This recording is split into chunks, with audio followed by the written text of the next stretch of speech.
and gentlemen, on behalf of Belgroves, we just want to extend our deepest condolences to everyone in this room, even the ones online. At this point, we just want to give you a warm welcome and thank you for joining us today as we gather to honor and celebrate the life of Mrs. Barbara Ann King. My name is Nicolette, and it is a privilege to serve as your coordinator for today's tribute. If you require any assistance, you have any questions or concerns, you can direct them all to me. I am here and happy to assist. So shortly, we'll be playing a brief safety announcement. So we just ask that you kindly give it your attention. Thank you.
Good day, ladies and gentlemen, and welcome to this celebration of life ceremony at Belgroves Funeral Home.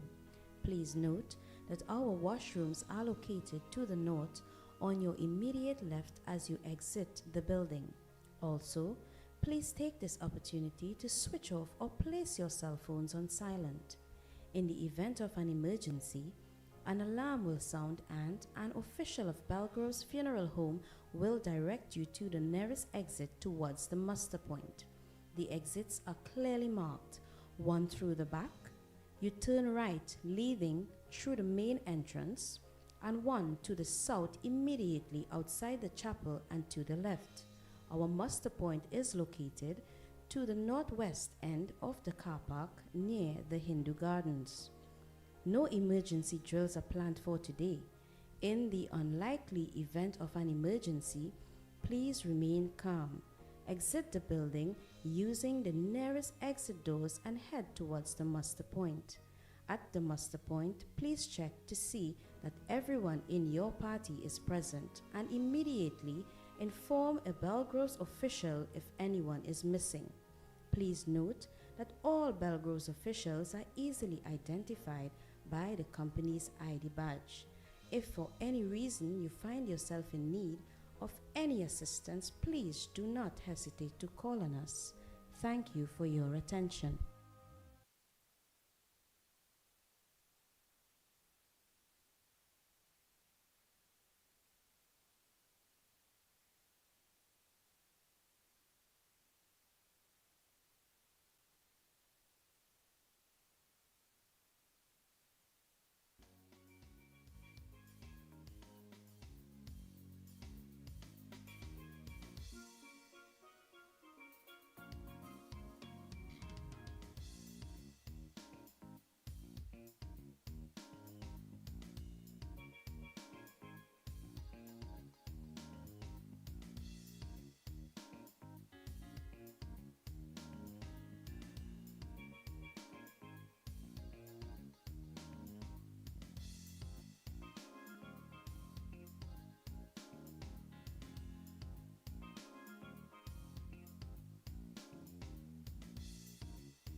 Good afternoon and welcome, I think is what's supposed to be said. And I'm just basically saying that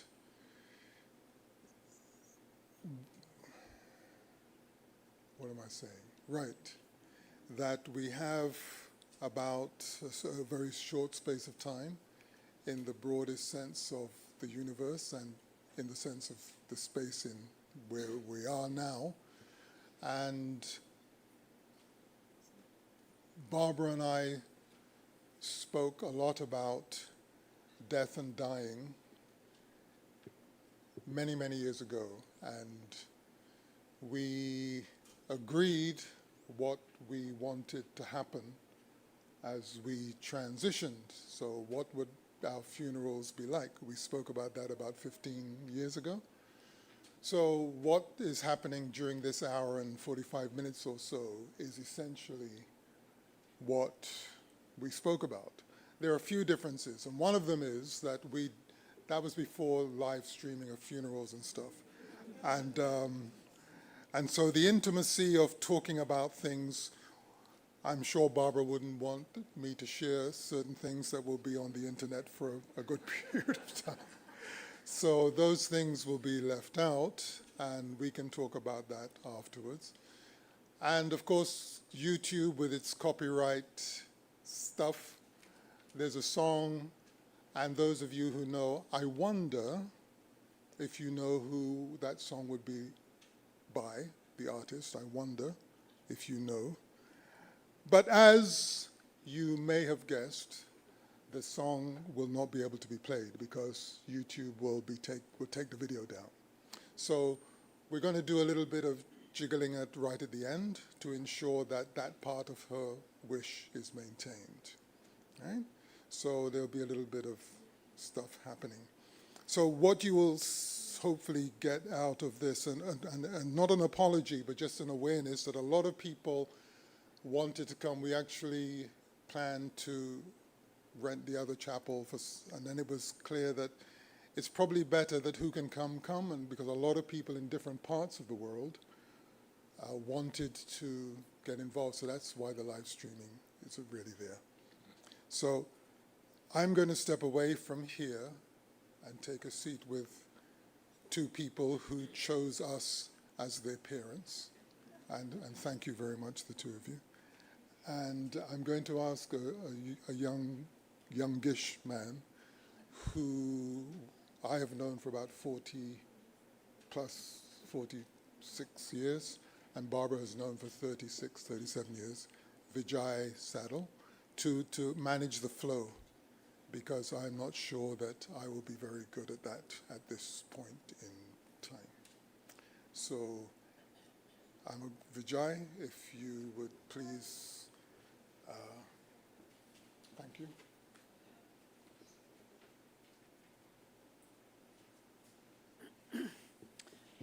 Thank you very much, Mr. King.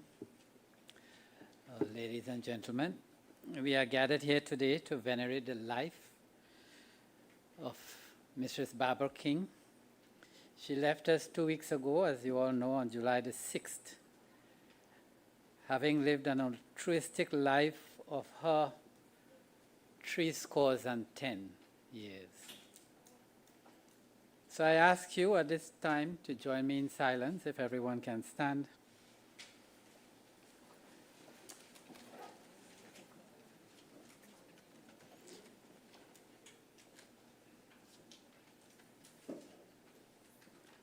As we invoke the presence of the Supreme Soul in his eternal form of light.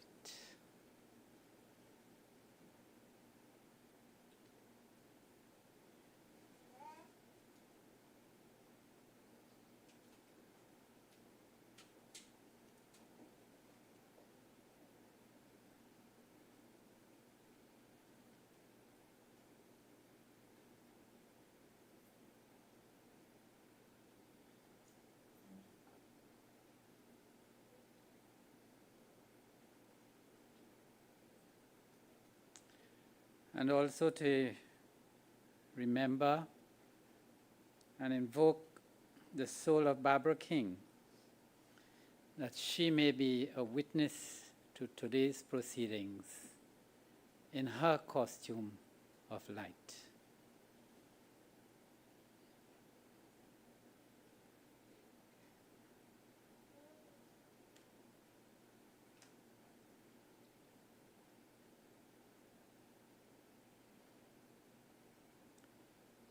Thank you very much.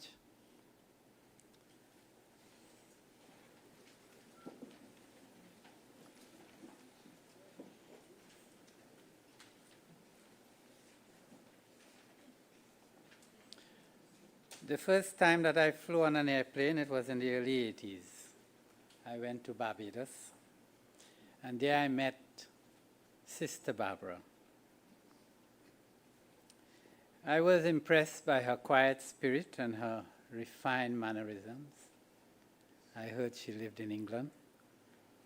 A few years later, she came to Trinidad, and I feel fortunate till this day that she let me into her home and into her heart. She was deeply interested in all things spiritual, ahead of her times in many ways. Some of the things she talked about then was frowned upon, but is now becoming popular. I would say she is a private person with a huge public footprint. In my mind, I have a picture of her at her dining table, cradling her young daughter in her lap.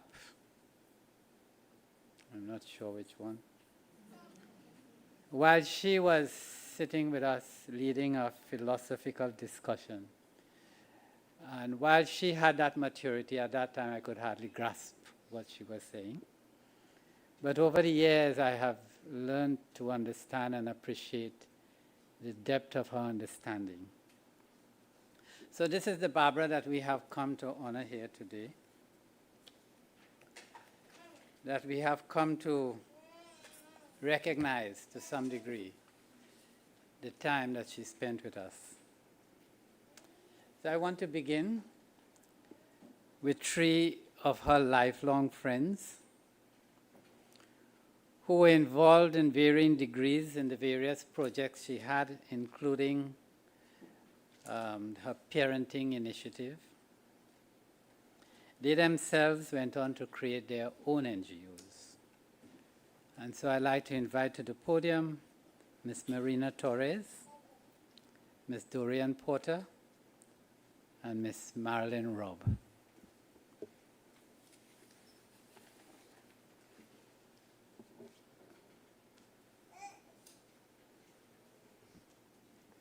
Thank you very much. Good morning, everyone. Morning, morning, everyone. It's afternoon. Good afternoon, everyone. The last time I saw Barbara, it was morning.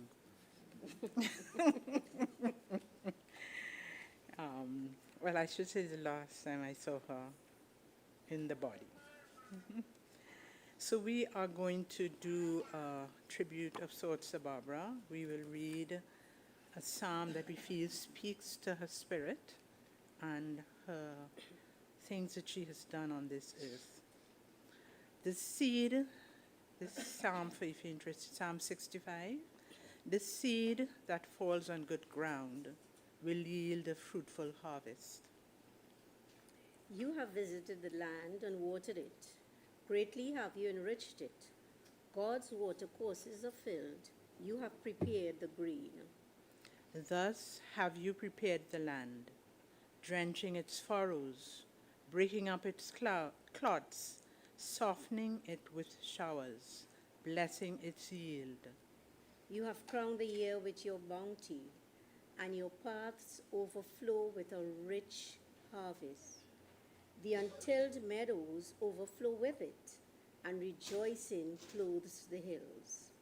The fields are garmented with flocks, and the valleys blanketed with green.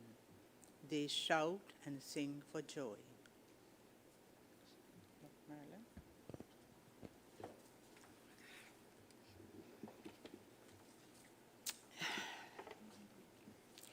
There's a belief among some of us that our souls never die and they continue to live, even after our physical bodies return to the earth.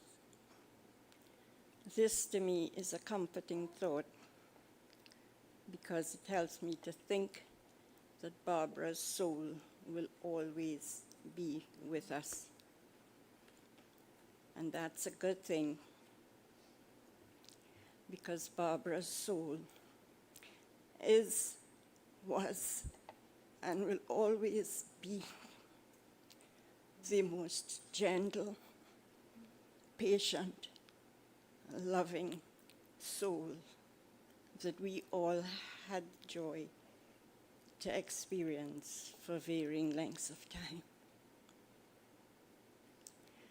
So it gives me great comfort to know that she will always be around to touch us in that special way that Barbara had of touching people. Her love and care for people is reflected in the organizations that she chose to dedicate her time and energy and effort to, and in the projects that she undertook.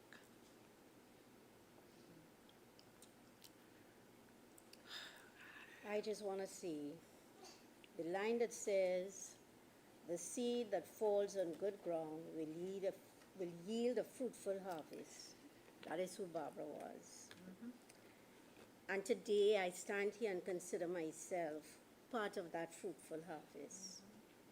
With her quiet strength, and sometimes, and most times, loving strictness, you didn't have a choice but to rise to the occasion. But it was done so lovingly that, you felt, okay, this is somebody who cares, seeing something in you that you're not seeing in yourself, and willing to mold it and shape it until it became the best it could be. And today I want to thank Garfield, Melanie, Serena, the entire family for sharing us with her all these years, giving her at times when even it was hard to do so. But you all shared her willingly and generously, and I thank you all today.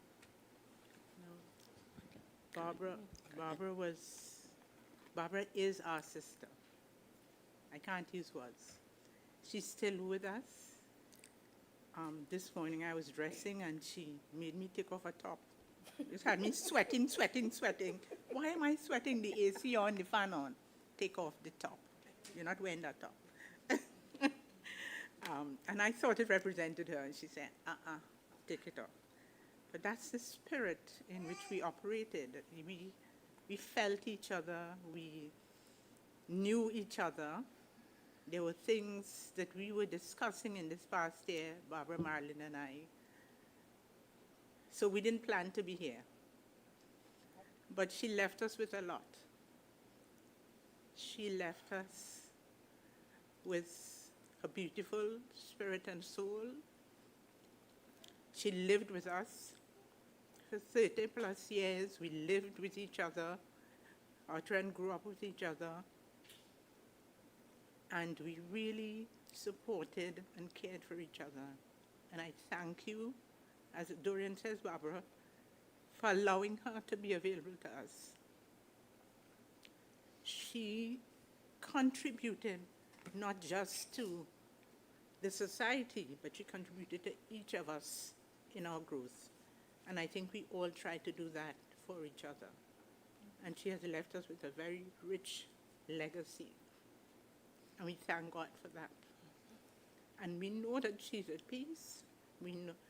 Barbara thanked me the last day I see her. She couldn't even speak, and Barbara could not string two words together. And as I was leaving, Barbara gave me 2 sentences.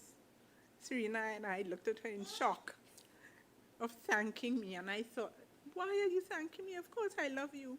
I didn't realize you were saying goodbye. And that was the day before she moved on. But she's such a beautiful soul. Such a beautiful, and again, I would never refer to her as was, because I know she's present. I know she will continue to inspire and guide, and her footprint is here. When I heard Psalm 65 in church on Sunday, my paws raised. I told Garfield I knew this was what I wanted to read for Barbara. The seed that God sowed, because Barbara spread her seed. She sowed seeds, and she was convinced that by what we do, how we help to plant, because people come with wisdom, and we have to help them to enrich and nurture so they could enrich and nurture other people. We thank you for her. We thank you, dear God, for her. We thank you, Garfield, Melly, and Serena. And no, I think I was having a conversation with Serena. She is present. She's definitely present. And we love her.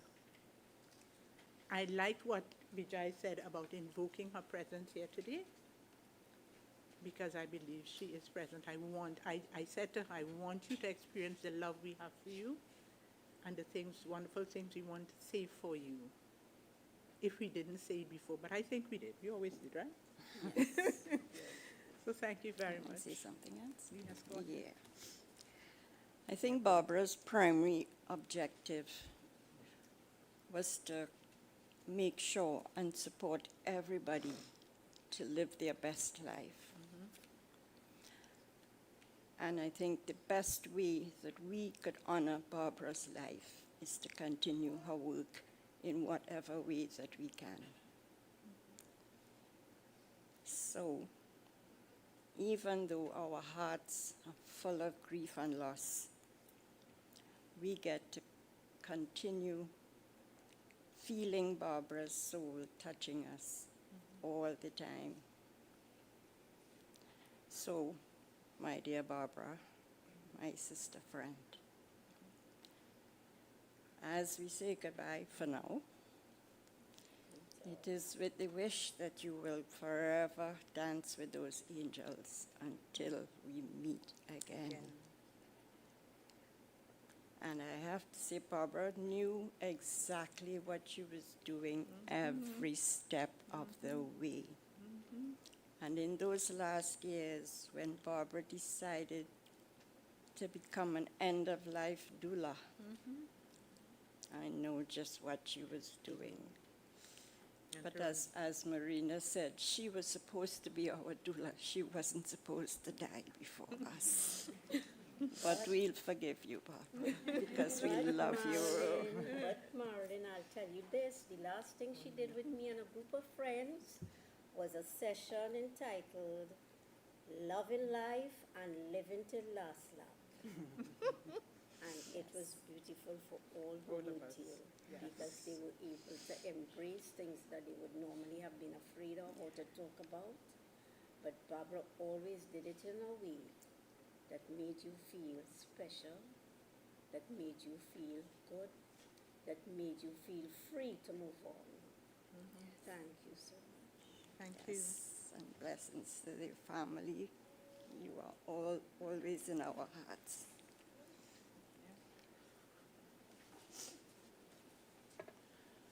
Thank you very much, Ms. Torres, Ms. Porter, and Ms. Robb, for sharing with us, and also for being that precious gift that any soul could have, a lifelong companion. Barbara loved music,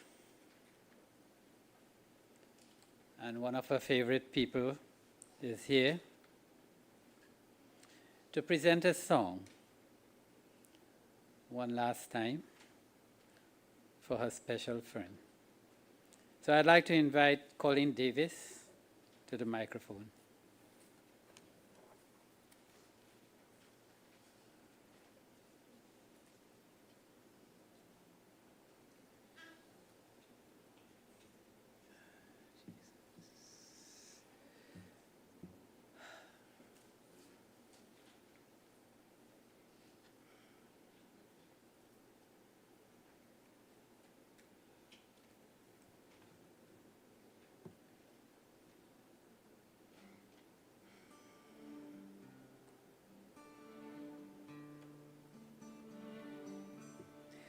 Who taught the sun where to stand in the morning?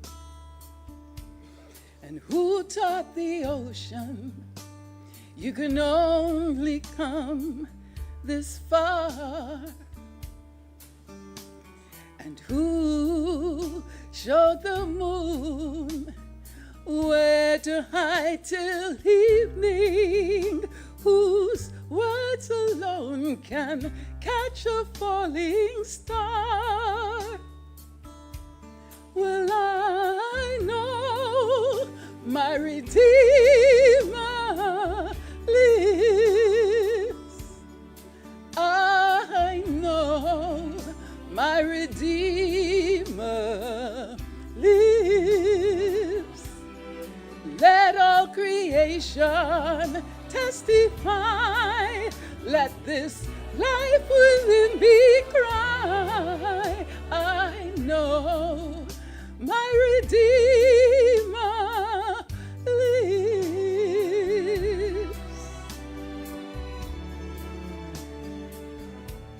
The very same God who spins things in orbit.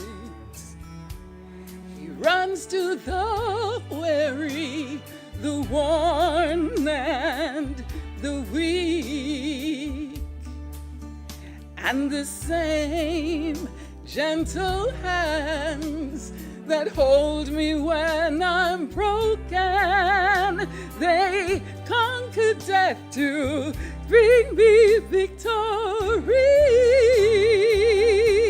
Now I know my Redeemer lives. I know my Redeemer lives. Let all creation testify. Let this life within me cry. I know my Redeemer. He lives to take away my shame. And He lives forever. I'll proclaim that the payment for my sin was the precious life He gave. But now He's alive and there's an empty grave. Now I know my Redeemer lives. I know my Redeemer lives. Let all creation testify. Let this life within me cry. I know my Redeemer. I know He lives. I know my Redeemer. He lives. I know He lives. Oh, because He lives, I can face tomorrow. He lives, my Redeemer lives. Oh, He lives, my Redeemer, He lives. He lives.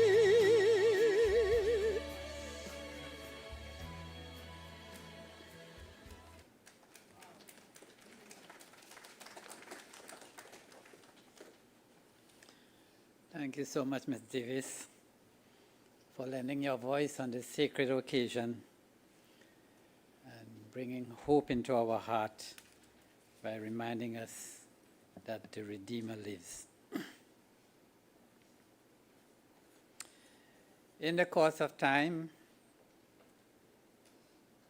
Mrs. King welcomed into her family a fine young man who later became the partner of Serena and the father of Barbara's only granddaughter, Yamia. Is Yamia here?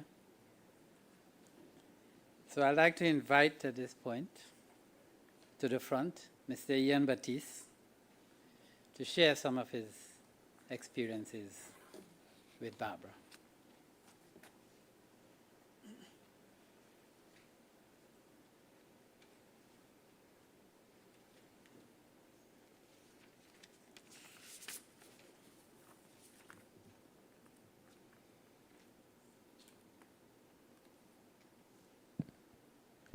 Let it breathe.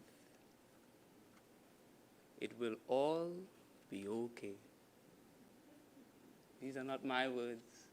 These are the words of Barbara Ann King. Miss King, as I called her, although she didn't like that at all. I met Mrs. King through Serena, and my life was graced with her light, not only as the parent of my partner, but as a person herself, and whom she was, the way that she would have presented to the world, one of grace and a calm that an anxious man like myself seems very foreign. And even through the tornadoes of my words and the ramblings, because I could speak a lot, many of you would know, she would sit there in calm and practice not only active listening, but from her I learned deep listening and the opportunity to let it breathe. Give it room. Let life unfold. Many a times, Mrs. King and I had a lot of conversations with regards to spirituality and our expression of life. She was very articulate, not only in her understanding of life, at least up to that point, but also in what she would see in people and how she can help you continue to express your light even brighter. She believed in a divine being. She was a protector and one who treated people without handling you. She just allows you to be.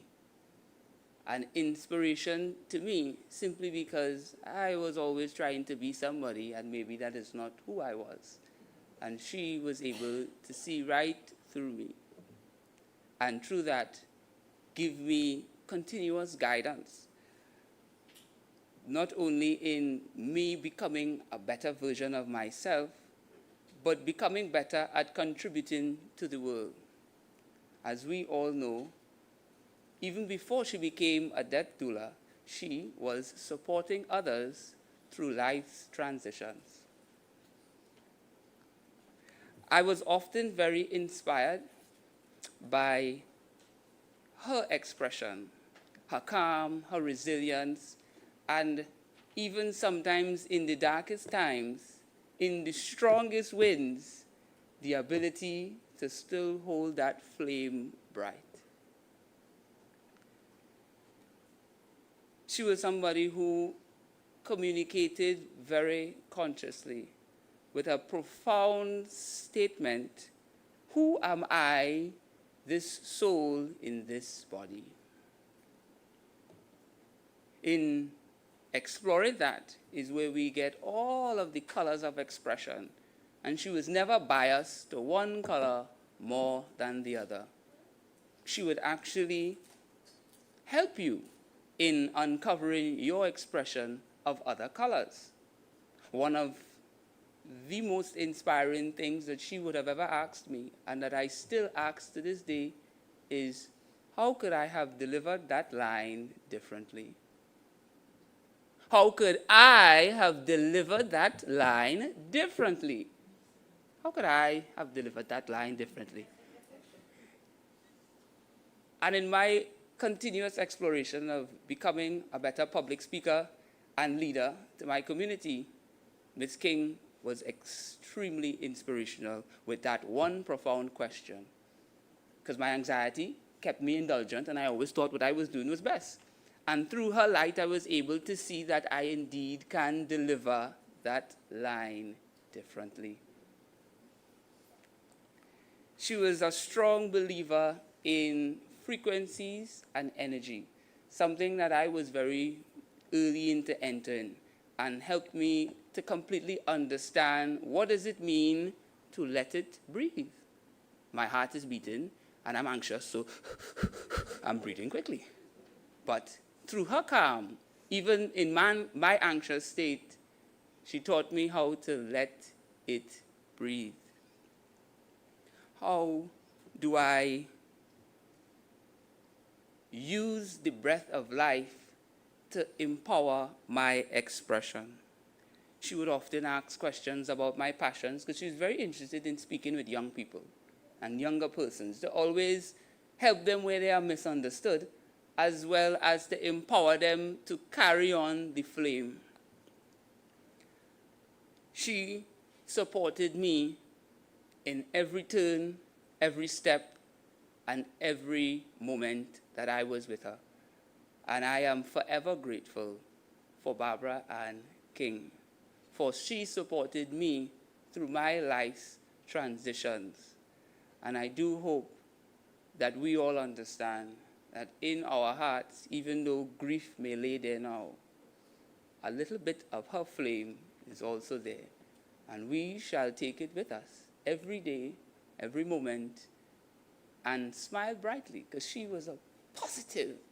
Even when she was down, she was still able to exude that energy, almost like a flamethrower, but a flamethrower with a candlelight flame. So, in my devotion today to the pride of Barbados, I say to you, let it breathe, and it will all be fine. Thank you.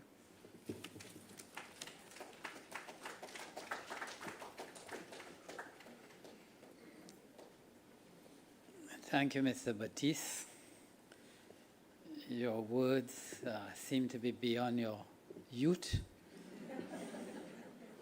and with as much enthusiasm, something we probably need today. After becoming a mother, Mrs. King nurtured a deep care for the well-being of young people. Apart from her own personal counsel to so many of them, including Mr. Batiste, she partnered with other organizations.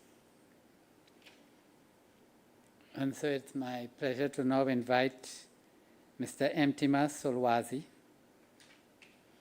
to depose in respect of our dear friend, Mrs. King.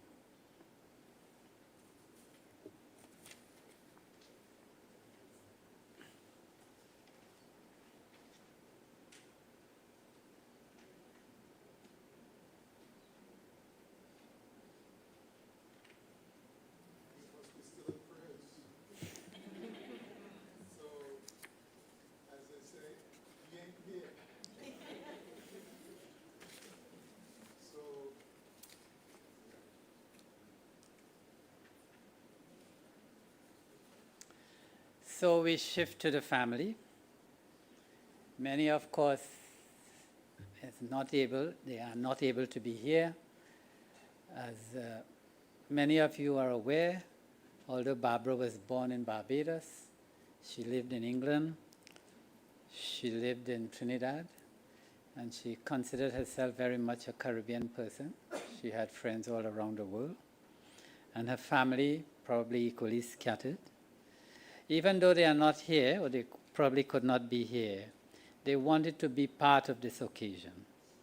And so to facilitate that, I would now like to invite Barbara's firstborn, Melody, to facilitate the voice of the family.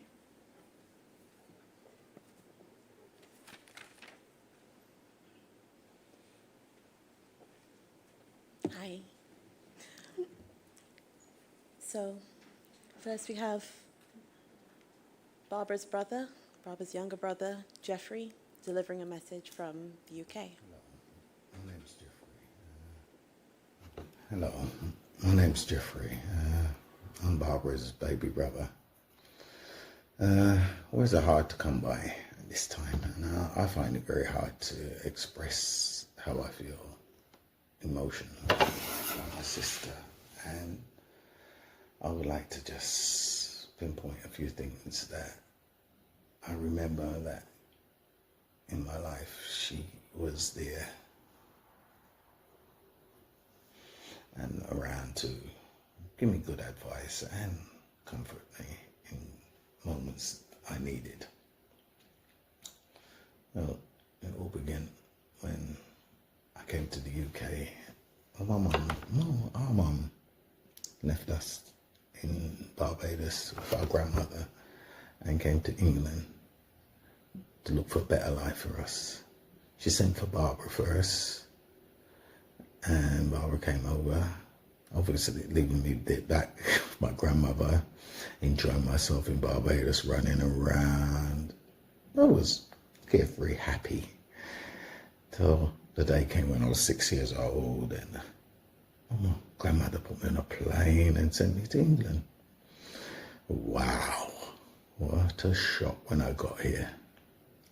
Anyway, that was like 60 years ago. So from my memory of that days there, it was a case where when I got to England, cold winter's day, snow on the ground, I saw my mum. I didn't recognize her. Obviously, I was 6 years old. And I remember my grandmother, so I started crying and everything. She took me home, and that's where I met Barbara. For the first time in my memories of my sister. And my sister obviously comforted me, made me feel so at ease. And made me feel very comfort. And my first next memory of her was like, we was going to church. My mum used to send us to church. And in this church, they used to separate us. The girls went one side and then the boys went one side. Well, it only happened once, because I went there and I made I started crying in the church saying, I want my sister, I want my sister. And my sister, obviously the priest looked and he goes, oh, let him go with his sister. Because I just needed to be with her. She was my comfort. Might be embarrassing for her at the time, but I didn't know that. I just wanted to be with her. And we grew up. We moved from Archway to Holloway Road, where I went to another school, and there was an incident with a particular young boy, older than me, a bit more stockier than me at the time, and he bullied me on one occasion, I remember, and I was upset. Came home, my sister looked at me and said, what's wrong? And I said, well, I explained to her what happened, and my sister picked up my hand and said, come, let's go and look for this young individual. And it was like, in the area. Found him, and my sister stood up for me, like a big brother would, and a big sister she was to me. And she made sure that that young man never bullied me again, which made me feel really comforting to know I had somebody who had my back. Well, growing up also now, she was very into her books, my sister. She studied and she studied until eventually she achieved her objectives to get to university. And there she went again, off pioneering. I've always admired Babs, her sense of adventure and her courage to do something new all the time. She was always, she showed me that there's another world out there. There's always something to do. She passed out as a teacher, then she went to Barbados, I remember teaching. Then I heard that she was in Jamaica, Kingston, teaching for a couple of years. And, I admired her for all her great courage that she did, all these things that she achieved and everything. And I wanted to be part of it. And I went, in a way, I wanted to see what she saw. And when I went to Barbados and I saw what she saw, and was young, I wanted a bit of it too. And me and my sister, you know, found a place together. We lived together for a little while. And she eventually, she met Garfield. And that was it, you know. Gone again. She's gone again. And she went to her and Garfield, which, I mean, that was a match made in heaven, to be honest. The two of them were like, wow. I saw my sister was really happy, and her happiness in her face and her way of things. It's like she met her knight in shining armor, and I was happy for her. I remember the wedding. I was her best man, and yeah, she never looked back. She was so happy with Garfield, and her and Garfield set up home in Trinidad, another new venture for my sister. And yeah, had two lovely children together, made a lovely home together. And we was always in contact. In the early days, we never had mobile phones like we have today. And I miss her.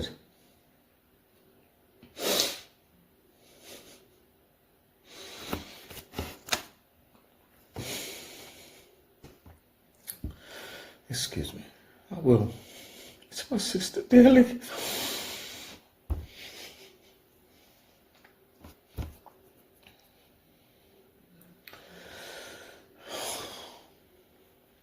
Now, my sister was a kind, caring person, and loving. There's a lot of things I didn't appreciate at the time, but it's not until she was gone that I really realised how much she meant to me.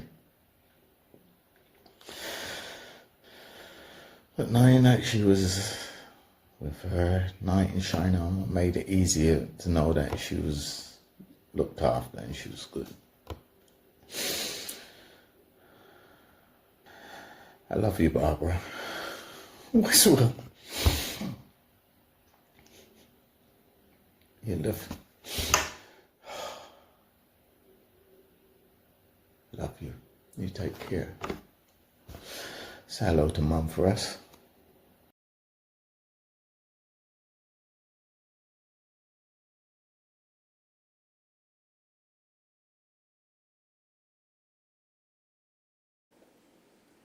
Thank you, Jeffrey.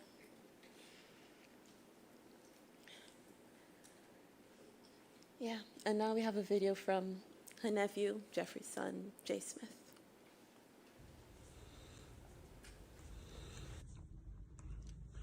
Hey Auntie B, Auntie Barbara, it's your handsome nephew here. I'm gonna miss hearing you call me that every time we spoke. I definitely am. I only realised why you used to call me your handsome nephew because of the time 2 days before my christening you allowed me to fall out my buggy and bust my eye while I was in your care. So I feel it's the way you dealt with your guilt by calling me your handsome nephew all the time. I'm gonna miss you, Auntie. I am. Thank you for always believing in me and knowing what to say to pick me up all them times I was down. I'm gonna miss your beautiful smile. Whenever we was together, we always had a good little chuckle, a good little laugh. I'm gonna miss you. I'm gonna miss you a lot. I'm just gonna keep this short and sweet. So, love you. Always will. always be here and up here. You're never forgotten. Take care. Be good up there and enjoy forever heavenly bingo with going. Love you lots. Mwah.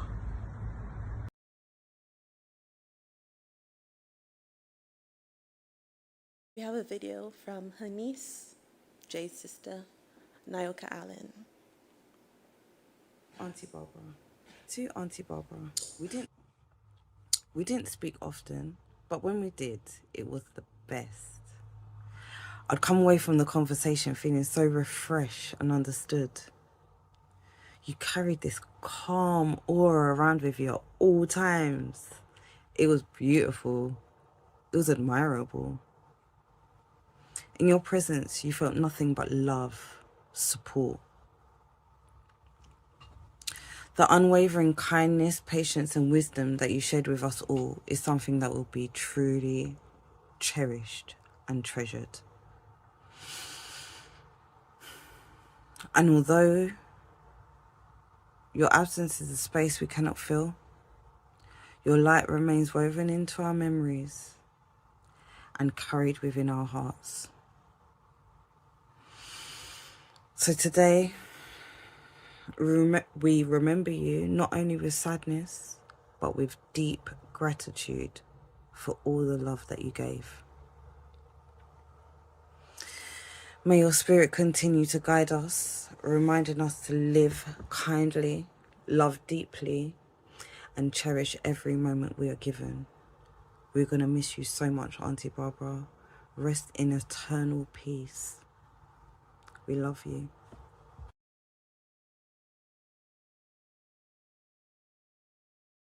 Thank you, Nai.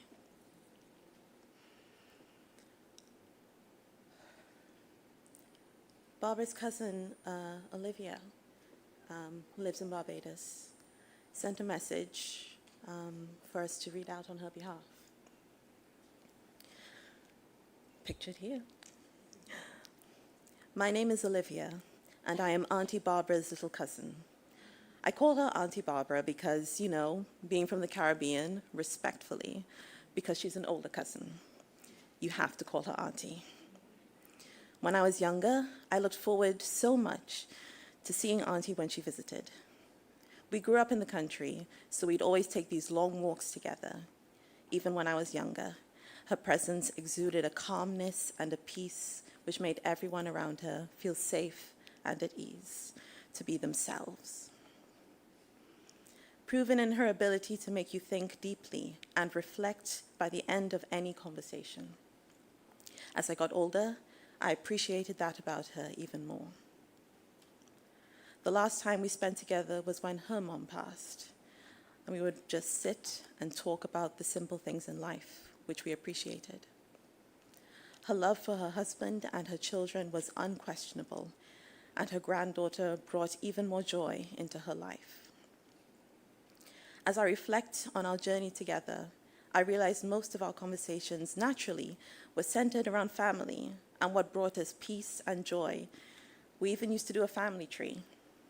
Every time she visited Barbados, we would update it, which would lead us to talk about different personalities in the family. I've learned a lot about people who passed in our family before I was born because of that tradition. It's something we shared that will always stay with me.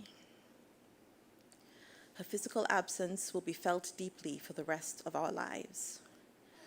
But when I think of her, I can't help but smile and imagine her beautiful, smiling face. I find peace and knowing that she believed in so much more to this journey than what has physically ended. There's a poem by William Henry called Invictus that reminds me of her, and I find it incredibly fitting to her personality. Out of the night that covers me, black as the pit from pole to pole, I thank whatever gods may be for my unconquerable soul. In the fell clutch of circumstance, I have not winced nor cried aloud. Under the bludgeonings of chance, my head is bloody but unbowed. Beyond the place of wrath and tears looms but the horror of the shade. And yet the menace of the years finds and shall find me unafraid. It matters not how strait the gate, how charged with punishments the scroll. I am the master of my fate. I am the captain of my soul. Thank you, Olivia.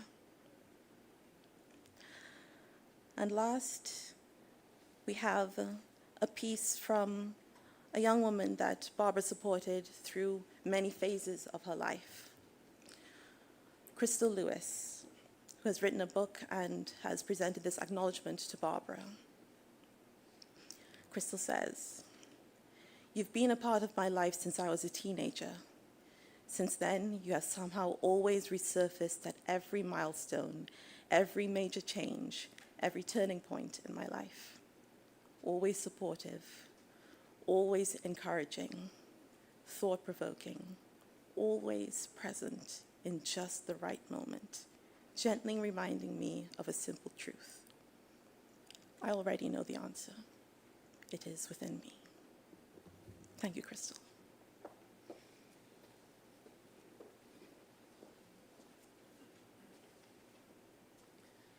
Thank you so much, Melody, for being a part of this family and playing your role when called upon.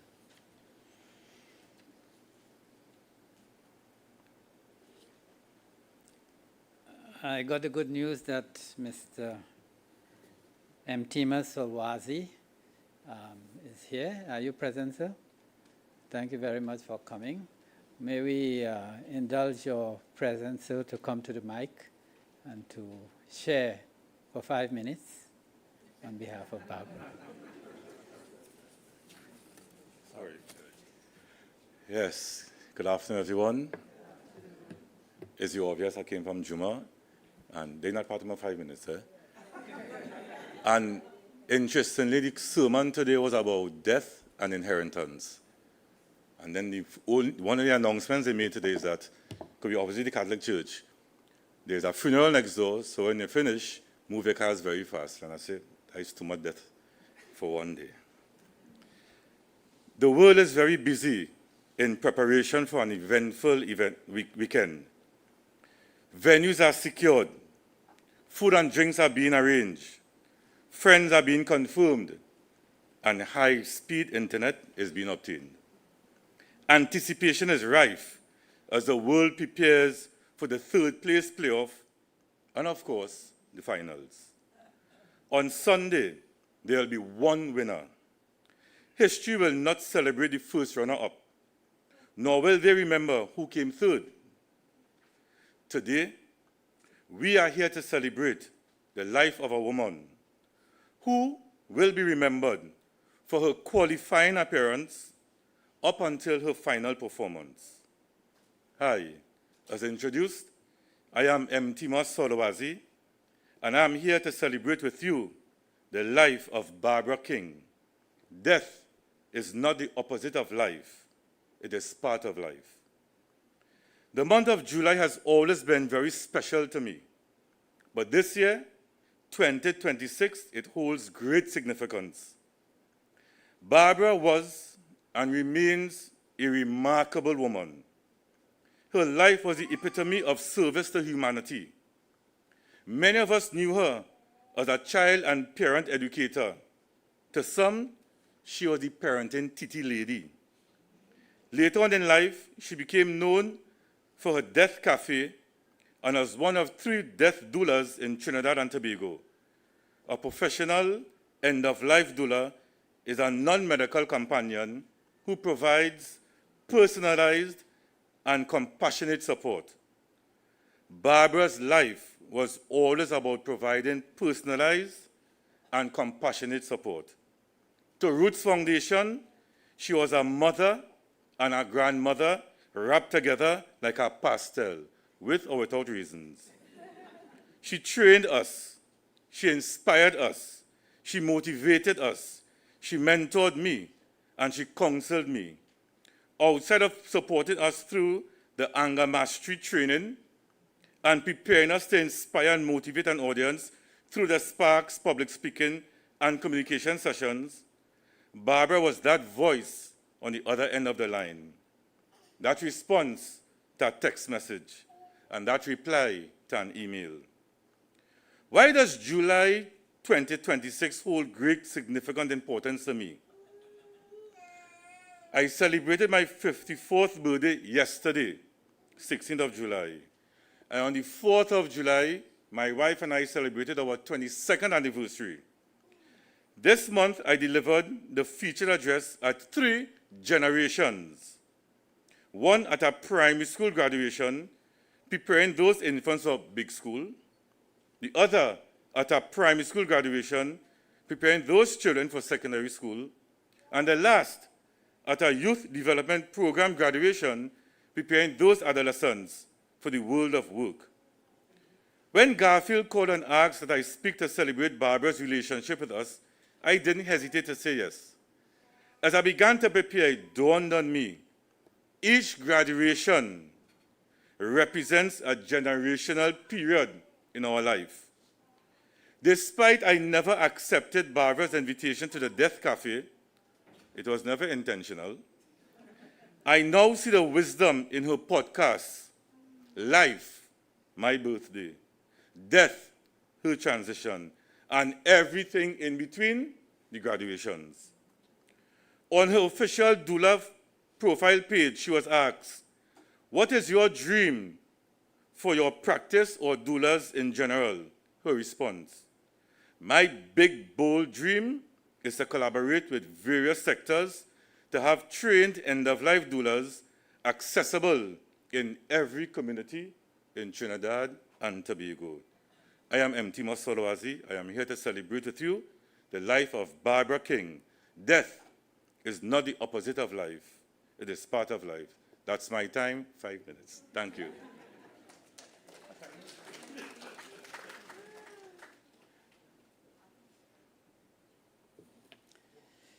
Thank you very much, Mr. Solwazi, for that interesting name, for showing up for Barbara, for drawing back the curtain in one chapter of her life, and for revealing to some degree the depth of her personality that some of us did not know.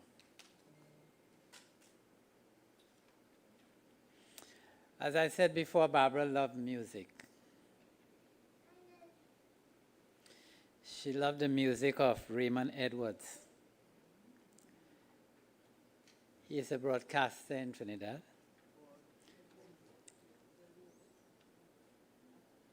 His voice is still on a lot of the media that we listen. Whether he was or he is a little difficult to grasp. Same with Barbara.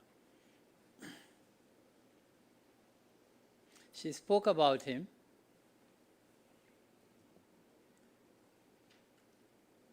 Still, it happened that he left before her. 3 days after she got her diagnosis, her final diagnosis. Still, we did not want that he should be left out of this event, this once-in-a-lifetime event. And so we now want to dedicate some time for a song by Raymond Edwards.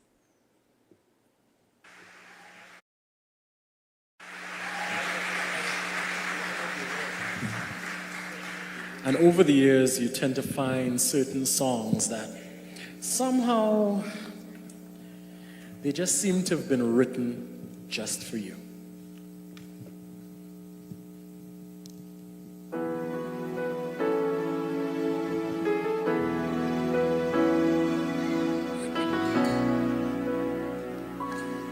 This is the moment, this is the day when I send all my doubts and demons on their way. Every endeavor I have made forever is coming into play. It's here and now, today. This is the moment. This is the time when the momentum and the moment are in rhyme. Give me this moment, this precious chance. I'll gather up my past and make some sense at last. This is the moment when all I've done, all of the dreaming, scheming, and screaming become one. This is the day. See it sparkle and shine when all I've lived for becomes mine. For all these years I faced the world alone, and now the time has come to prove to them I made it on my own.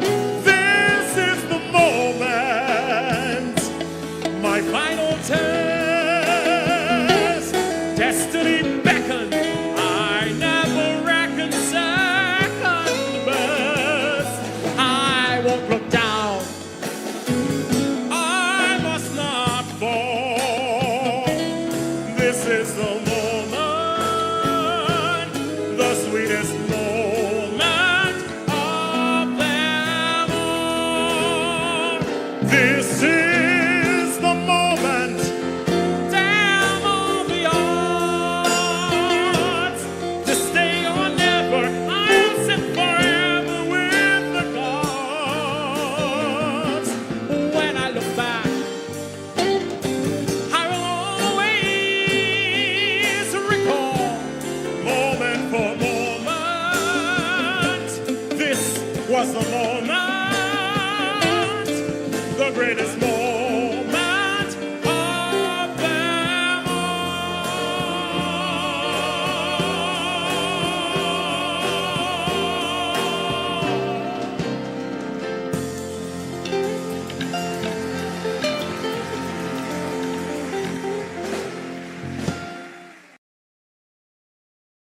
So may we thank the family of Mr. Edwards for that general gesture of providing the video for us here today on this occasion.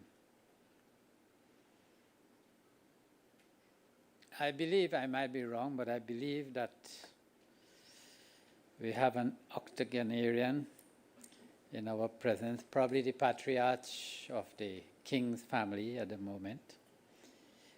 He arrived yesterday, I heard, so I am assuming he's in the hall, although he lives in Wales and took the time to be us.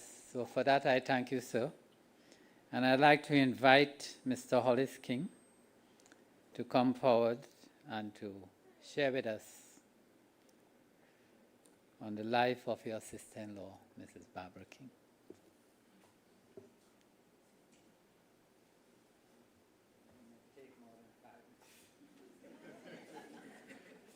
Good afternoon, everyone. An octogenarian slowing down very quickly. I am Garfield's little brother in size, but Barbara's brother-in-law. And I'm here with my son representing our family, the King's family, but I'm also representing our local family, the O'Geese family, that are very much part of Garfield's circle and Barbara's. And I want to thank young Baptiste here for using the word inspirational, because I've heard it 2 or 3 times. And it's a word that I could have use, and I was hoping to be unique in using it. Unfortunately not. But Barbara's relationship with the King's family, all of my family, particularly in the UK, she was inspirational too. And it would be wrong for me to say that it's only Tony and I that came here today. I think that if they were all able to come to support Barbara and you, Garfield, they would have made that journey, because that's the way they feel about you and your family. Barbara often came to the UK and would link up with members of the King's family, and my children particularly had a lot in common with Barbara. Educationally, they were in education or things like that, and they would always have the opportunities to exchange ideas. And I know that if time wasn't necessarily short here, that Tony would want to say a few words, because he was particularly fond of Barbara and didn't hesitate when I suggested that we make this trip to support the family. I have to keep this quite short. I'm sure that there are other speakers. So all that I would say to Barbara is, rest in peace. We love you very much, and we will never forget you. Thank you.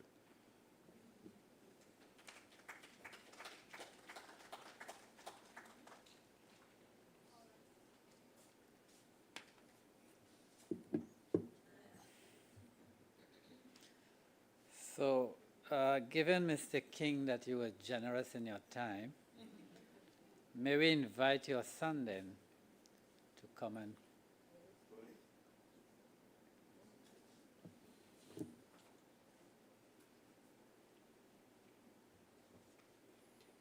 Hello, everybody. I wasn't expecting to be called up, but I'm proud that I have been, because Auntie Barbara touched me in a way that nobody, I believe, other than my mother and my wife, could ever do. Spent a week with her last year. I primarily came for Carnival to enjoy myself, and that was supposed to be the highlight of my holiday, but it wasn't. Just spending a few days with Auntie inspired me, again that word inspired, enthralled me. The way she listened, the way she comprehended me as a person, I thought to myself, she knew me better than myself. And I just couldn't understand how she unraveled me so quickly and so deeply. She will be missed by me, she'll be missed by my family, she'll be missed by everybody. She was such a special person. Love you, Auntie. You will always be in my heart, always be in my head. Thank you for whatever you've done for everybody. Love you loads. Thank you.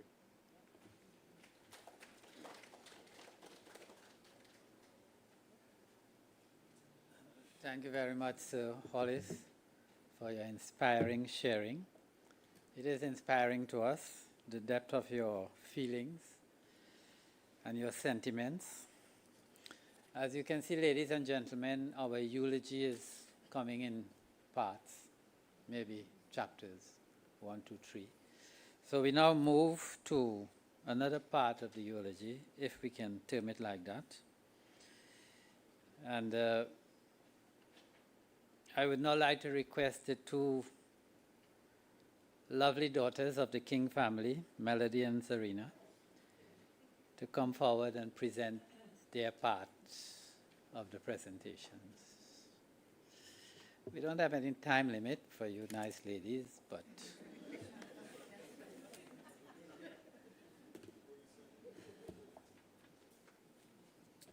hi everyone. For y'all who don't know me, I'm Serena, Barbara's youngest daughter. I was very close to my mother. We used to talk on the phone every morning with my daughter. So I just wrote something short here because I'm the only non-public speaking one in the family. So my mother was the light and joy of the family. She brought the smiles, excitement, and zeal for life. I still remember her waking us up every morning, singing and pulling open the curtains. Although as a child I found this highly annoying, it became over time a treasured and joyful memory. I am so grateful to have experienced the kind of love and unwavering support she gave me. In the past year, she became a grandmother, and she was so excited about this. It showed me a whole other side of her love. From visiting me every day for every visiting hours in my week-long hospital stay, to being in the delivery room, she was filled with pure love, joy, and excitement.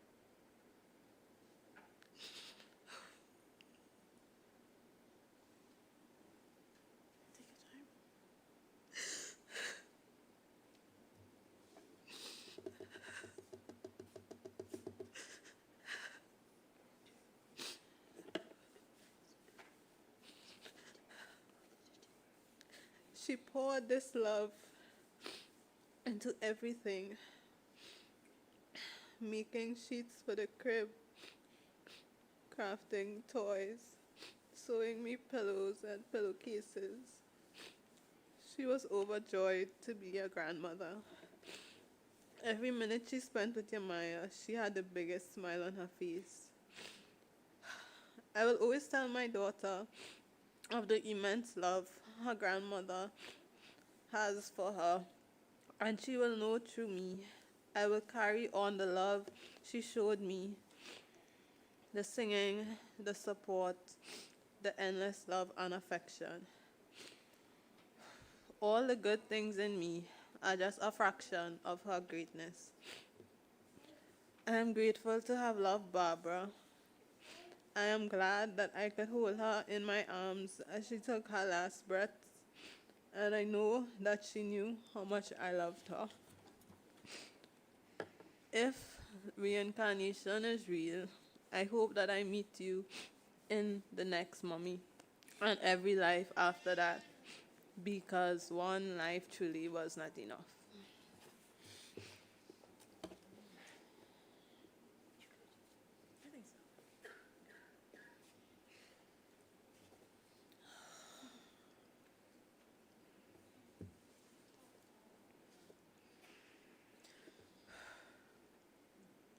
My mother laughed like she was being catapulted into space. It would start low and then accelerate, a single shout, arcing high into almost a scream. That's when you knew something was truly funny. When whatever English sketch comedy show or sitcom we were watching on a Sunday night had hit its mark.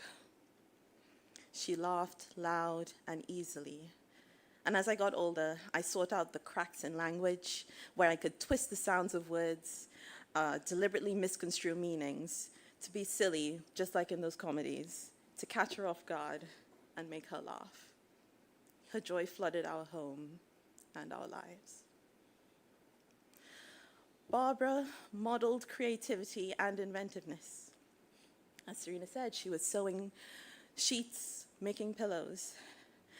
She looked for ways to repurpose and beautify whatever was to hand, with whatever was to hand, using artwork of calendars to paper our school copybooks.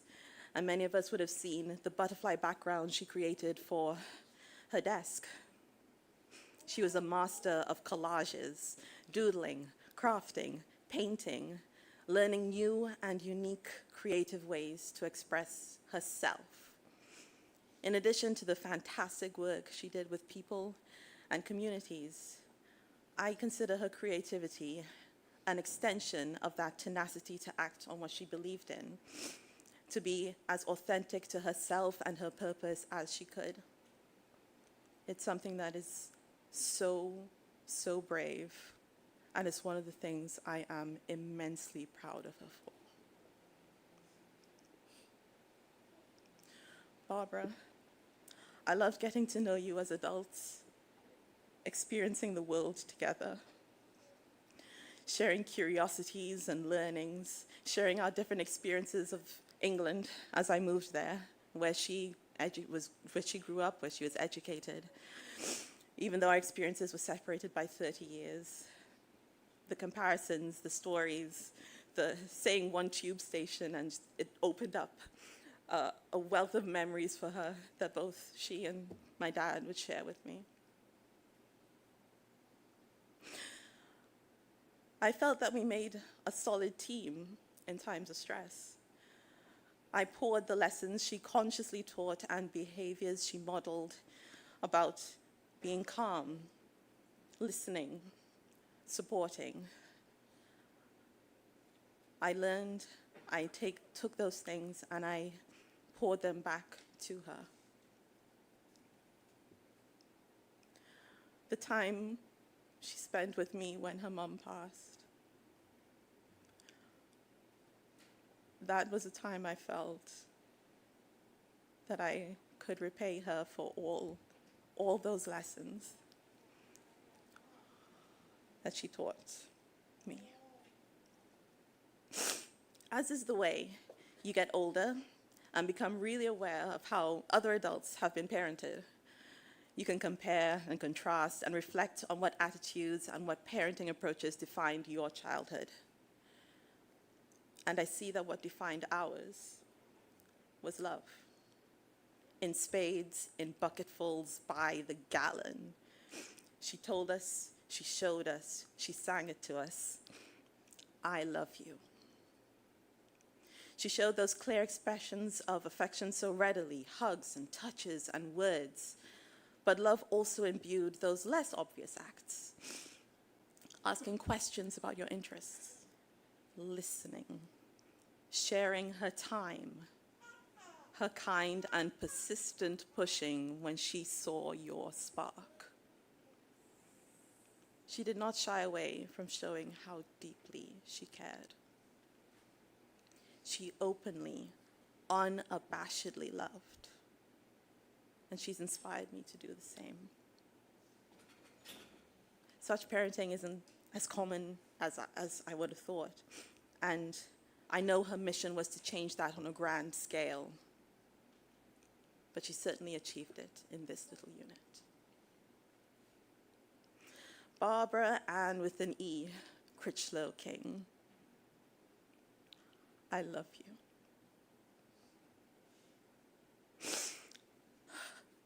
I know I've done you proud because you told me.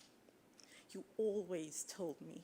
You made sure I knew you were cheering me on, reminding me that I had achieved things and was capable of achieving whatever I chose next.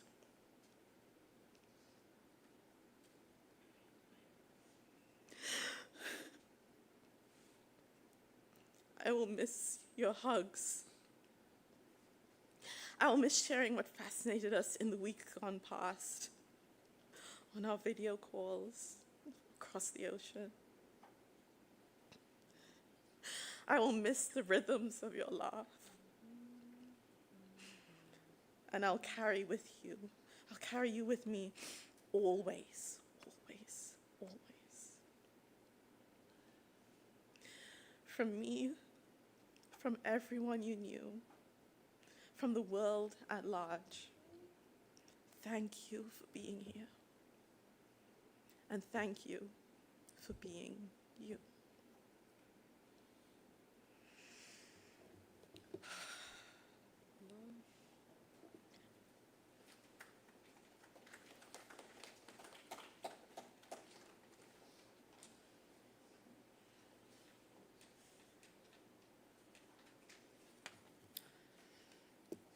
So thank you very much, ladies, for the sharing, for the intimacy of your stories, for letting us know the truth or the depth of Mrs. King's family life, and for making us a part of your experience. So that just leaves us with the last of the kings in this family. The official life partner, we can say, friend, confidant, and husband, Miss Barbara Critchlow, and with an E, King. So may I invite you, sir, Mr. Garfield King, to have the last word on this eulogy. Any word, actually.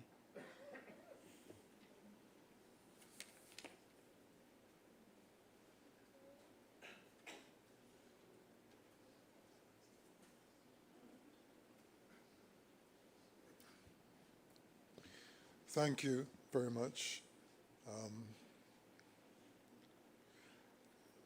This is not a eulogy because I've never been able to spell it.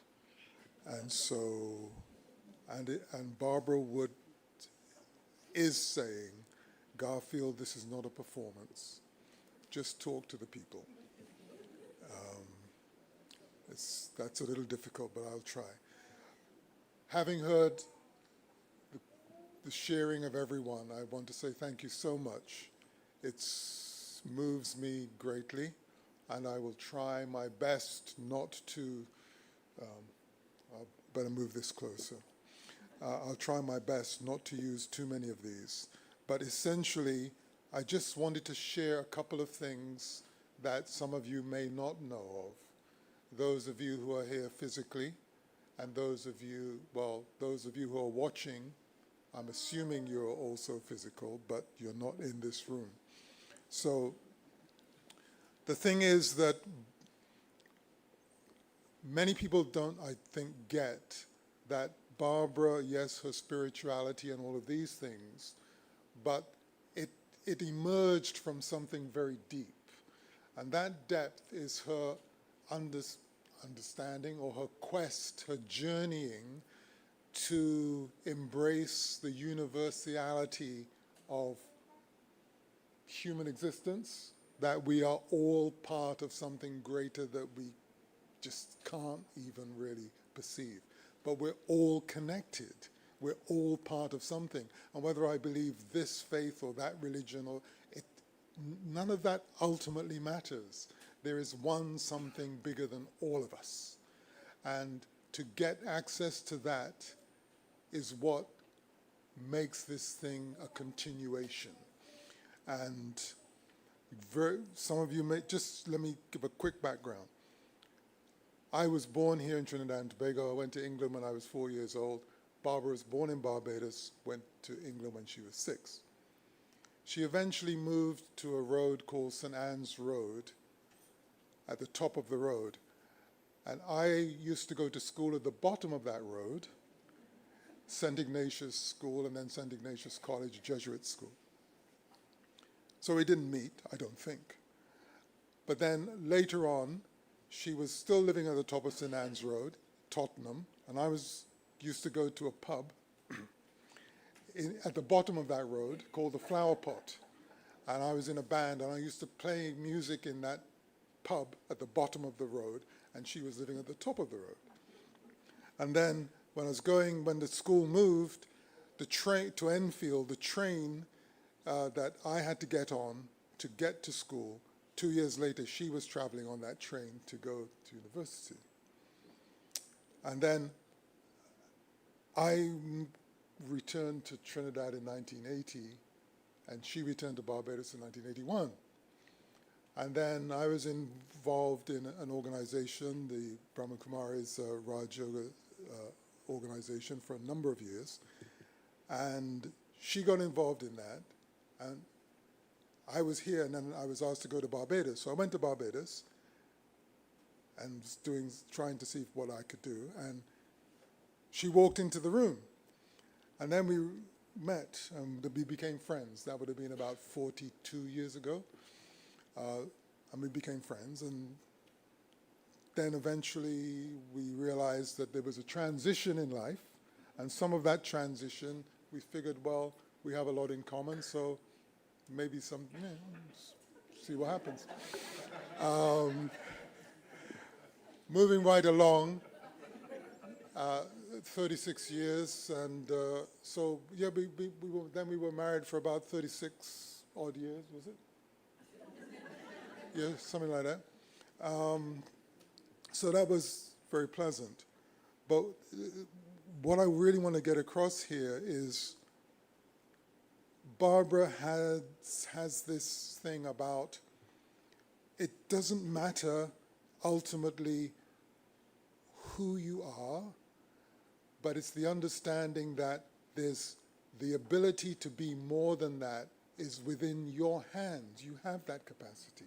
And even though all of these doors seem to be locked, the truth is they're not. They open from where you're on. The ability to open that door is there. And she was always into this thing of, well, how does that make you feel? And that was really frustrating because not only she was wife and all of this, but she was also my confidant, my coach, my therapist. So we saved a bit of money there. But it was frustrating because sometimes, you want to vent, and people look at me and say, oh, he's very calm. No, not really. I can pretend. But what would often happen is that I'm trying to vent here, and then Barbara would say, so how does that make you feel? I said, well, this is not meant to be a therapy session, I mean, don't therapize me. But it worked well because I was able to do that for her as well. So we were able to kind of counsel each other and therapize each other. And that was useful. But what I want to, Jeff alluded to it, is her adventure. Now, people don't perhaps recognize that she was also an exchange student when she was learning German. So she spent some time in Germany. And then she went back to England. And then when she qualified as a teacher from uni and all of that, and she went into teaching, she didn't get a job initially, but she wanted to teach. So she said, well, I don't need to be paid. I just want to teach. And of course, that as I have a similar way of thinking, that became perhaps one of the reasons that financially things were, could have been better. And we took some advice from some very talented people, and we never put it into practice. Because the thing was, when Barbara saw something that needed to be done, it wasn't about, okay, how can I make money from this? If it needs to be done, just do it. And her thing was always, just do it, and the way to make it continue, those of you who were involved in NGOs with her will know that, okay, what does it need to be done? Well, just do it. And the funding will come later. Just do it. Just don't mess around, do it. And I found that very inspirational. And one of the things that happened, because I used to be involved in media stuff for quite a while in Barbados, radio and television and stuff. And I came here to Trinidad and after we got married, and it was always, oh, this is Garfield King, and this is his wife, Barbara. And a transition happened, and it became, yes, that's right. It became, this is Barbara King, and this is she husband.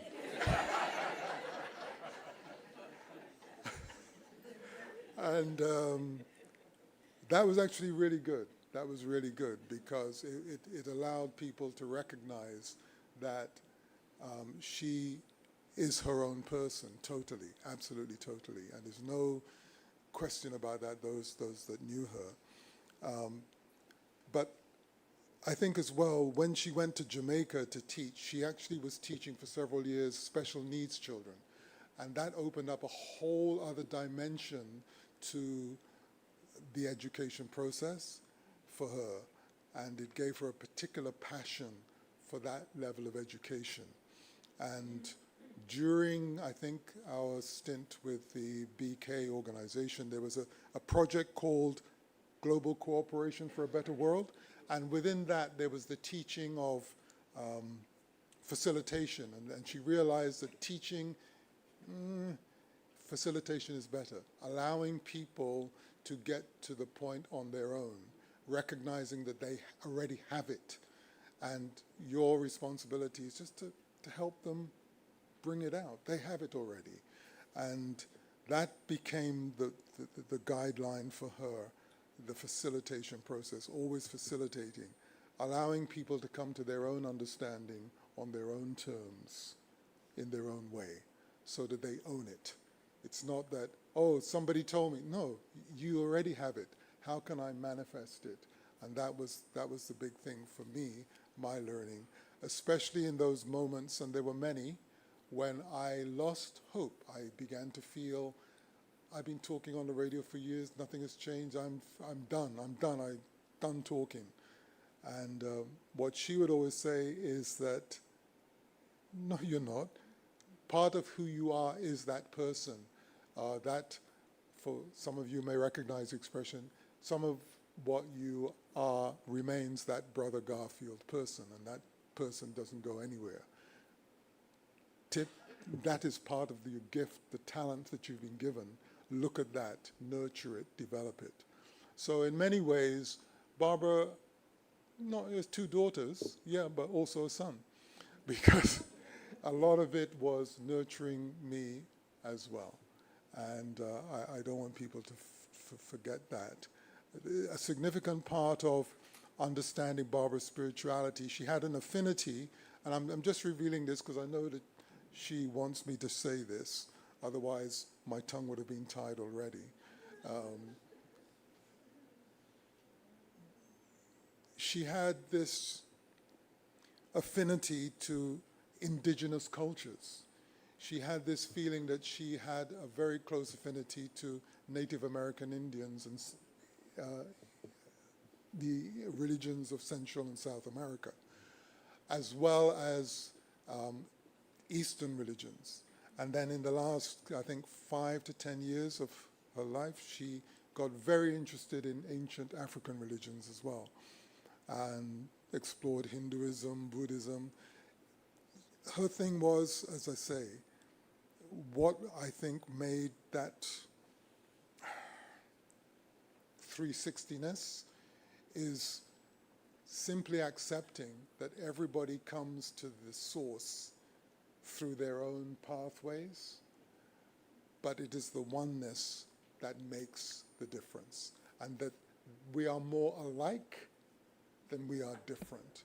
And it's always looking at that, and that seems to me that the big thing, because she was sometimes very honest, and that sometimes put her in a very vulnerable situation. Because if she saw something, she wouldn't pretend, oh, well, you did okay. It would be, well, come on, what are you doing? And because of that, she lost, I think, some friendships. And that's when she began to explore nonviolent communication, about being able to talk to people in a way that honored where they are, but also allowed you to share what you're seeing with them without them feeling, oh, I don't want to know.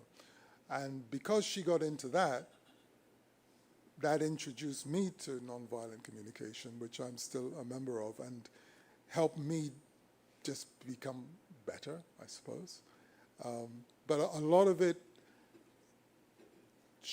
centers present tense, centers around her willingness to listen, and I think Ian made that very clear, her willingness to listen.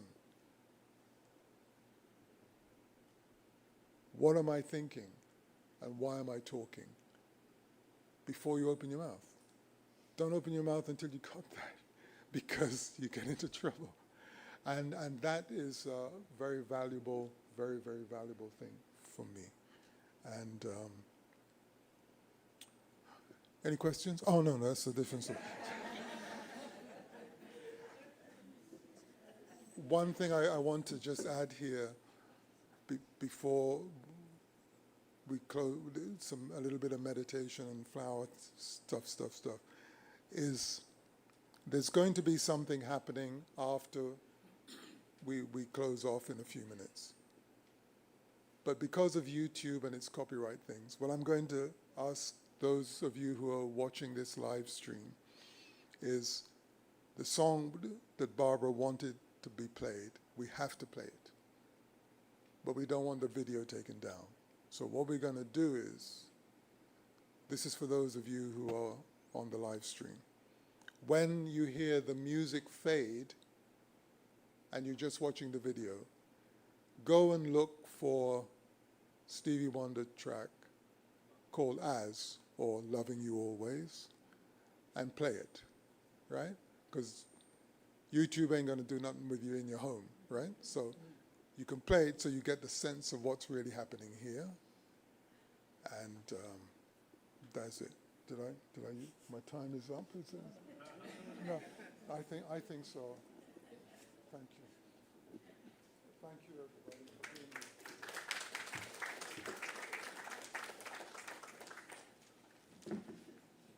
Thank you very much, Mr. King, for sharing, for your bravery, for your honesty, for your clarity,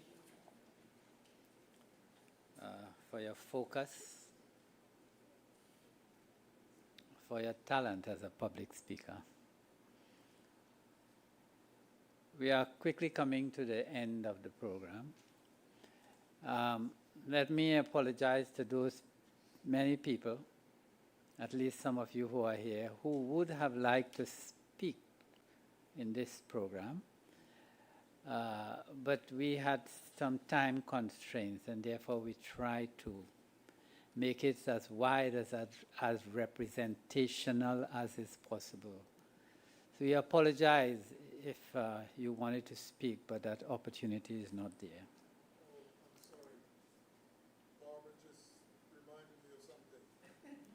Seriously. I don't mean to spoil your flow. It's only going to take less than a minute. Sorry. Later this year, sometime, I've spoken to some people in some organizations and work that Barbara was doing, and we want to have something, not an event, because Barbara doesn't want that, but it's just something for people to come together and share stuff, not about necessarily Barbara, but about the work and the things that she had started and others had started. And one of those projects is about death literacy, helping people to talk about the transitions in life and whatever that means in their own way. And so we will have something that people can come and talk and share and more, and take the work forward, because it's work that needs to be done. So I left him. Thank you very much, sir, for that information. We look forward to that. I think it will be quite an interesting session to continue the work that Ms. King has started. At this point, then, let me introduce or invite Sister Vishanti, who is from the Brahma Kumari's Raj Yoga Meditation Center. Meditation and being involved in that institution has been a significant part of Barbara's life. In fact, I met her through that institution, and we shared many moments on the philosophy and the practice of what happened there. So I think it is fitting for this to be the closing event, the closing part of this celebration we are having, this memorial for Barbara, and to end it on a spiritual note. It is something that she really stood for, spirituality. Sister Vishanti.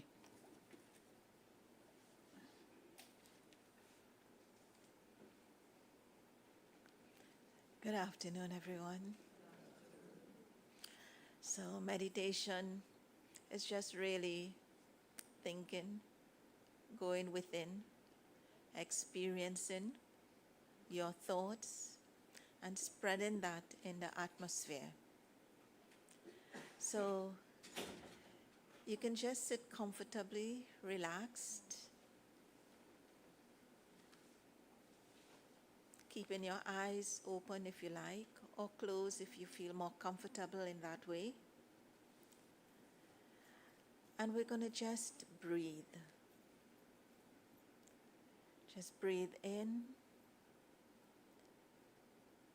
and release. And again, we breathe in, release. Just be still in this moment and using the power of your mind, your thoughts,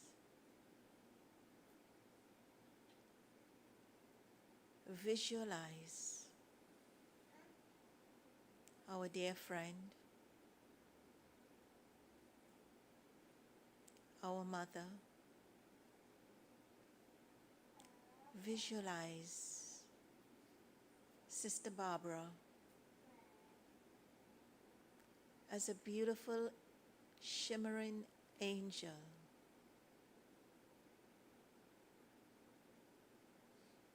just hovering around us.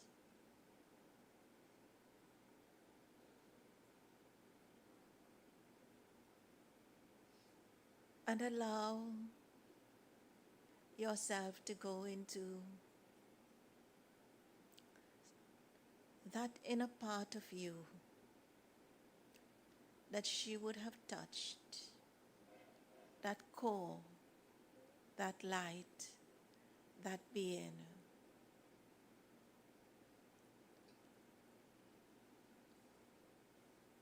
And feel within yourself one value, one virtue, one lesson she would have shared with you. Allow that to come to the surface of your mind.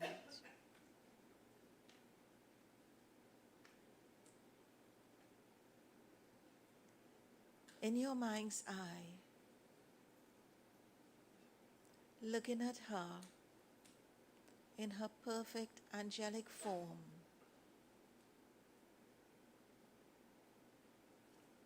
say to her, my dearest, from the bottom of my heart,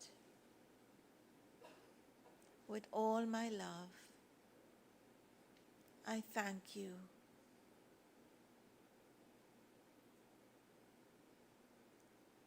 I will take this lesson. I will take the blessing you would have left with me. And it would give me great honor to share that with whoever I come into contact with, to share with the world. I will take those values and virtues and I will create the world, the people, the hope. I will give the comfort, the love that you taught me to give. I will carry on your work. Now, go deeper within yourself. See the self as this beautiful form of light. And a spark of that light, collectively from all of us, is shining on her path.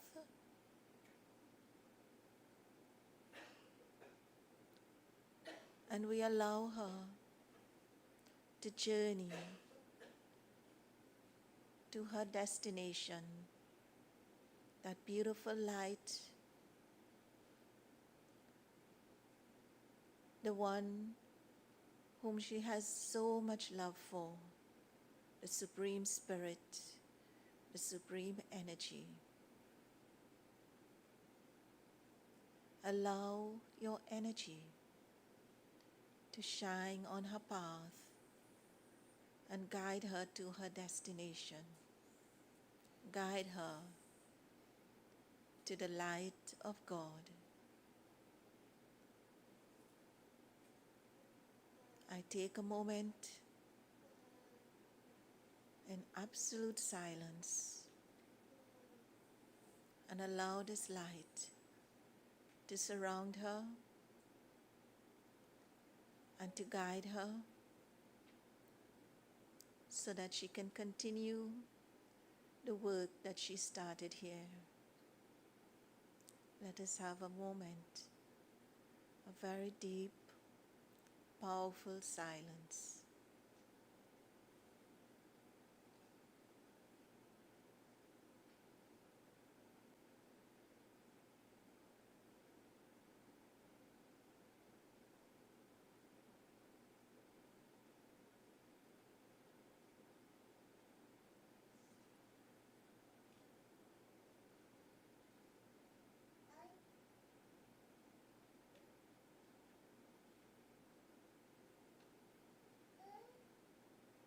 Thank you.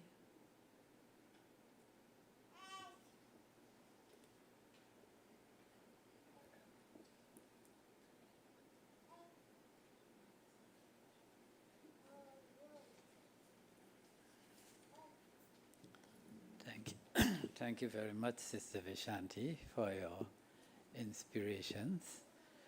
And while the staff is setting up for the recessional and the final viewing, I would like to take this opportunity to thank everyone who has come, those who are here present with us in person, those nurses from the Cowra Chest Hospital, where Barbara spent her last days, and thank you so much for your support during her last moments. The members of the Brahma Kumaris Raj Yoga Meditation Center who are here, the ladies from the various NGOs and the various other organizations, her friends, her family, those people who are both local and those from abroad. We'd like to thank you all so much for participating in today's event. For those on the live stream and who are giving their time and who participated and continue to participate in this event. To all of those who supported the family to help them go through this life-changing event.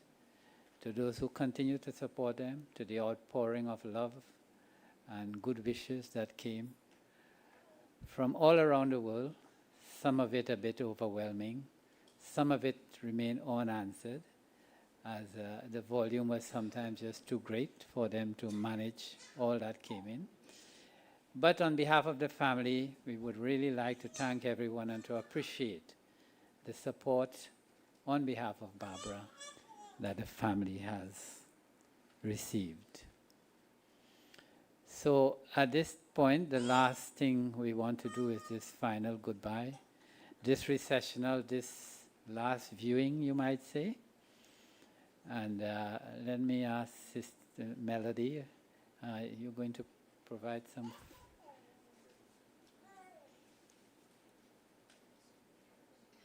So they would be having the flowers that each of you can take as a symbolic offering for Barbara at this final viewing. And we may come up, I'm thinking in some orderly fashion, maybe starting with this middle section. And yes, over to you.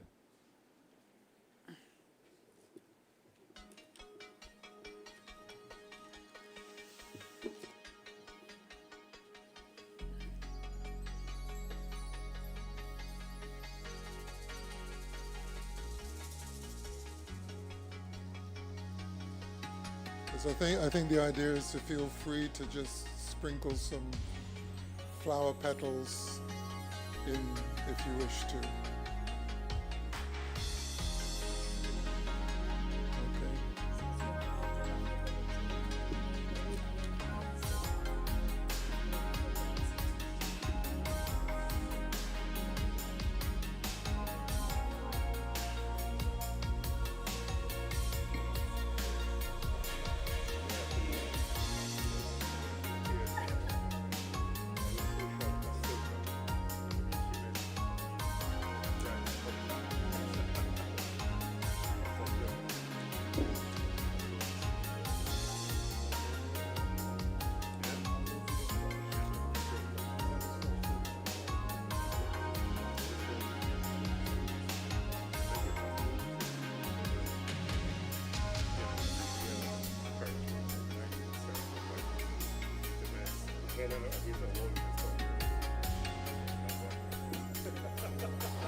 Belgroves Funeral Home, celebrating life's precious memories since 1888.